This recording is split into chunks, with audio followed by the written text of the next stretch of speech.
জুলকারনাইন ও ইয়াজুজ মাজুজের বিস্ময়কর কাহিনী কোরআন ও হাদিসের আলোকে।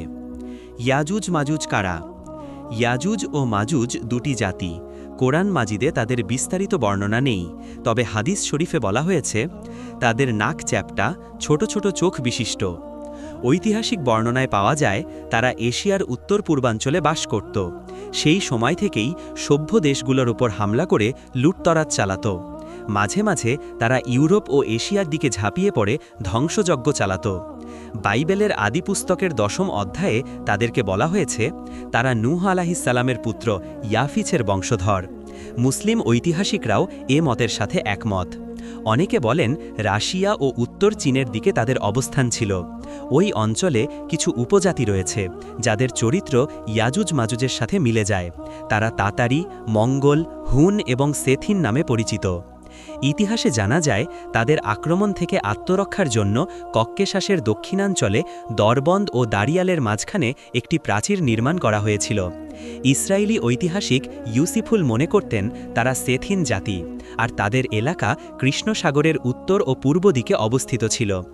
জেরোমের বর্ণনায় বলা হয় মাজুজ জাতির বসতি ছিল কক্কেশাস পর্বতের উত্তরে কাস্পিয়ান সাগরের কাছাকাছি। ইয়াজুজ মাজুজের উদ্ভব। হাদিসে বলা হয়েছে ইয়াজুজ ও মাজুজ আদম সন্তানদের মধ্যকার দুটি জাতি। তাদের মধ্যে কিছু মানুষ অস্বাভাবিক বেটে, আবার কিছু অস্বাভাবিক লম্বা। এমনকি কিছু অবিশ্বাস্য বর্ণনায় আছে তাদের মধ্যে কারো কারো কান এত বড় যে একটি কান বিছানা, আরেকটি কান দিয়ে শরীর ঢেকে রাখত। তবে নির্ভরযোগ্য বর্ণনা অনুযায়ী তারা সাধারণ মানুষের মতোই। বাদশাহ জুলকারনাইনের যুগে তারা ছিল অত্যন্ত বিশৃঙ্খল জাতি। তাদের অশান্তি থেকে মানুষকে রক্ষা করার জন্য জুলকারনাইন একটি বিশাল প্রাচীর নির্মাণ করেছিলেন। নবী মোহাম্মদ সাল্লাল্লাহু আলাইহি ওয়াসাল্লাম বলে গেছেন, ঈসা আলাইহিসসালাম যখন অবতরণ করবেন তখন ইয়াজুজ মাজুজ সেই প্রাচীর ভেঙে বেরিয়ে আসবে। আল্লাহর আদেশে ঈসা আলাইহিসসালাম মুমিনদের নিয়ে তুর পাহাড়ে আশ্রয় নেবেন। পরে আকাশ থেকে এক বিশেষ ধরনের পোকা নেমে এসে তাদের সবাইকে ধ্বংস করবে। ঐতিহাসিক প্রাচীর নির্মাণ। আল কোরআনের সূরা কাহাফে জুলকারনাইনের কাহিনী বর্ণনা করা হয়েছে। তিনি যখন 2 পাহাড়ের ফাঁকে পৌঁছলেন তখন দেখলেন এক জাতি। তারা তার ভাষা বুঝতে পারছিল না। তারা বলল, হে জুলকারনাইন, ইয়াজুজ ও মাজুজ দেশে অশান্তি সৃষ্টি করছে।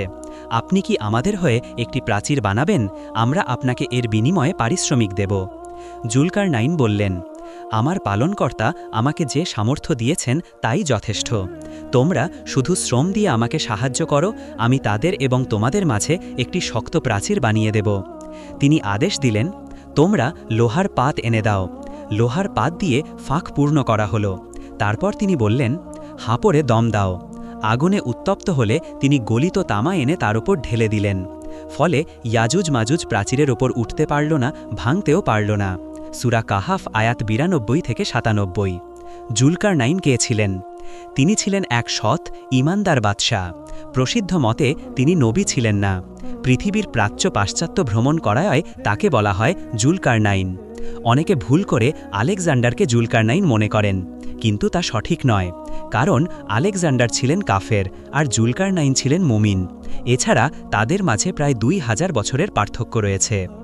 জুলকারনাইন বিশ্ব ভ্রমণের সময় তুর্কি ভূমিতে আর্মেনিয়া ও আজারবাইজানের সন্নিকটে 2টি পাহাড়ের ফাঁকে পৌঁছেছিলেন। সেখান দিয়ে ইয়াজুজ আসত এবং ফসল বিনষ্ট করত। স্থানীয়রা তাকে প্রাচীর বানানোর অনুরোধ করেছিল। তিনি কোনো পারিশ্রমিক নেননি, বরং বলেছিলেন, তোমরা আমাকে সাহায্য করো, আমি প্রাচীর বানিয়ে দেব। অতপর তার নির্দেশে বিশাল লৌহ প্রাচীর নির্মিত হল। তখন ইয়াজুজ আর বের হতে পারেনি। ইয়াজুজ মাজুজের ধর্ম ও বংশ। তারা আদম সন্তানেরই একটি সম্প্রদায়। হাফেজ ইবনে হাজার রহিমাহুল্লার মতে তারা নূহ আলাইহিসসালামের পুত্র ইয়াফিছের বংশধর। নবীজির সতর্কবাণী। এক ভ্রমণে সাহাবীগণ ছড়িয়ে পড়েছিলেন। নবীজি উচ্চ কণ্ঠে তিলাওয়াত করলেন, হে লোক সকল, তোমাদের প্রতিপালককে ভয় করো। নিশ্চয়ই কিয়ামতের ভূমিকম্প একটি ভয়ঙ্কর ব্যাপার। সূরা হাজ আয়াত 1-2। তিনি বলেন, আল্লাহ বলবেন, প্রতি 1000-এ 999 জন জাহান্নামে আর 1 জন জান্নাতে যাবে। সাহাবীরা ভীত হয়ে গেলেন। তখন নবীজি তাদের বললেন, আনন্দ করো, তোমাদের সাথে ধ্বংসপ্রাপ্ত আদম সন্তান, ইয়াজুজ মাজুজ এবং ইবলিসের সন্তানরাও থাকবে। তাদের সংখ্যার কারণে তোমরা কম মনে হবে। ইয়াজুজ মাজুজের বিপুল সংখ্যা। আবদুল্লাহ ইবনে আমর রাদিয়াল্লাহু আনহু বর্ণনা করেন, নবীজি সাল্লাল্লাহু আলাইহি ওয়াসাল্লাম বলেছেন, ইয়াজুজ মাজুজ হল এমন জাতি যাদের একজন মারা যাওয়ার আগে 1000 বা তারও বেশি সন্তান জন্ম দিয়ে যায়। তাদের পেছনে আরও 3টি জাতি আছে, তাউল, তারিচ এবং মাস্ক। দেহের গঠন। এক হাদিসে এসেছে, নবীজি বলেছেন, ইয়াজুজ মাজুজ প্রশস্ত চেহারার, ছোট চোখের, কালো চুলের মধ্যে লালচে আভাযুক্ত। তারা প্রতিটি উঁচু স্থান থেকে দ্রুত ছুটে আসবে। তাদের চেহারা স্থূলতার কারণে বর্মের মতো দেখাবে। প্রাচীর ভাঙার প্রক্রিয়া।